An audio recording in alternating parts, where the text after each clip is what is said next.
नमस्कार, रसस्वादमध्ये आपलं स्वागत आहे। आज आपण बघणार आहोत कोबीची भजी। त्यासाठी लागणारे साहित्य बघूया। कोबीच्या पानाचे आपण असे तुकडे करून घेतले आहे। कोबीच्या पानामध्ये जो देठाचा हा भाग असतो तो असा काढून घ्यायचा आहे। तो आपण असा काढून टाकायचा आहे।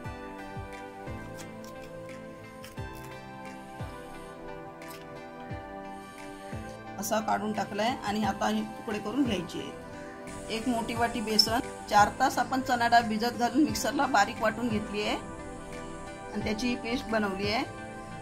चण्याची डाळ भिजून वापरली तर भजी चांगली खुसखुशीत होतात, त्यासाठी आपण ही पेस्ट बनवली आहे। पाव चमचा बेकिंग सोडा, अर्धा चमचा हळद, कोथिंबीर, पाव चमचा जिरा पावडर, 1 छोटा चमचा मिरची पावडर, चवीनुसार मीठ। आपण 1.5 ग्लास पाणी गरम करून घेतलं आहे। त्यावरती आपण एक जाळी ठेवायची आहे आणि कोबीची जी पानं आपण तुकडे करून ठेवली आहे ती सगळी अशी जाळीवरती आपण ठेवून द्यायची आहे। झाकण ठेवून कोबीला आपण 4 ते 5 मिनिटं स्टीम करून घेऊया। गॅस फुलवरती ठेवला आहे। कोबीला आपण 5 मिनिटं स्टीम दिलेली आहे। झाकण काढूया। कोबी नरम झाली आहे। गॅस बंद करूया आणि आपण ही कोबी थंड करून घेऊया। भजीसाठी कोटिंग बनवून घेऊया। बेसन, मिरची पावडर, हळद,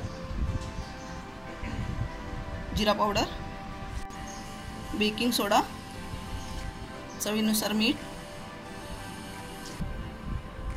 थोडं थोडं पाणी घालायचं आहे। चांगलं मिक्स करून घेऊया। थोडं पाणी घालूया। सगळं साहित्य मिक्स करून झालं आहे। बारीक केलेली चणा डाळ घालून घेऊया।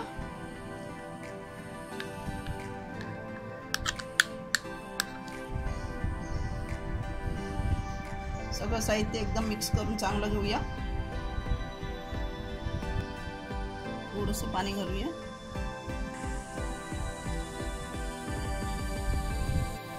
भजीचं बॅटर आपलं तयार आहे। जास्त आपण पातळ केलेलं नाही आणि जास्त जाड पण ठेवलेलं नाहीये। कोथिंबीर घालून घेऊया। आपण ह्यामध्ये कोथिंबीर भरपूर वापरली आहे। कोथिंबीर चांगली मिक्स करून घेऊया। कोथिंबीरने भजी एकदम चविष्ट होतात आणि कोबीला जो वास असतो तो कोथिंबीरने निघून जातो। कोबी आता थंड झालेली आहे आणि ही पानं अशी घ्यायची आहेत। एक आपल्याला पाहिजे ती 1 किंवा 2 पानं अशी एकत्र करून आपण ह्यामध्ये बुडवायची आहेत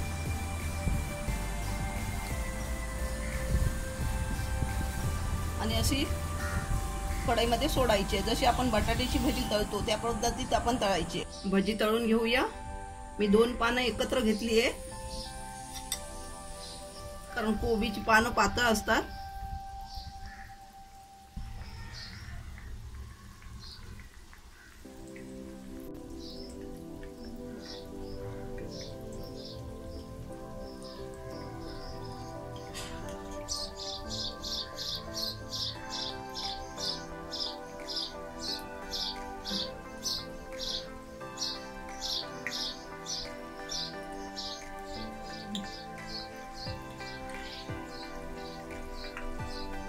कोबीची भजी परतून घेऊया।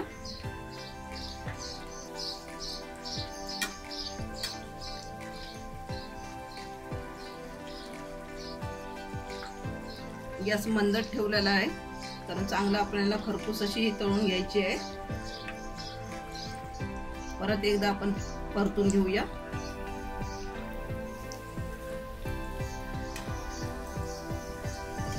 भजी चांगली तळून झाली आहे आणि भजीला चांगला गोल्डन कलर आलेला आहे।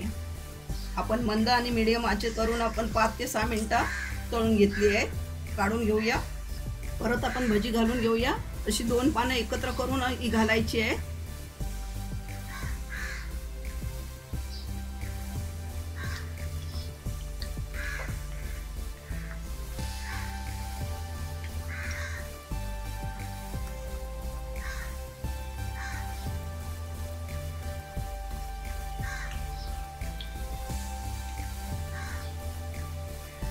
चविष्ट अशी कोबीची भजी आपली बनवून तयार आहे। त्यामध्ये आपण खुसखुशीत होण्यासाठी चण्याची डाळ वापरली आहे।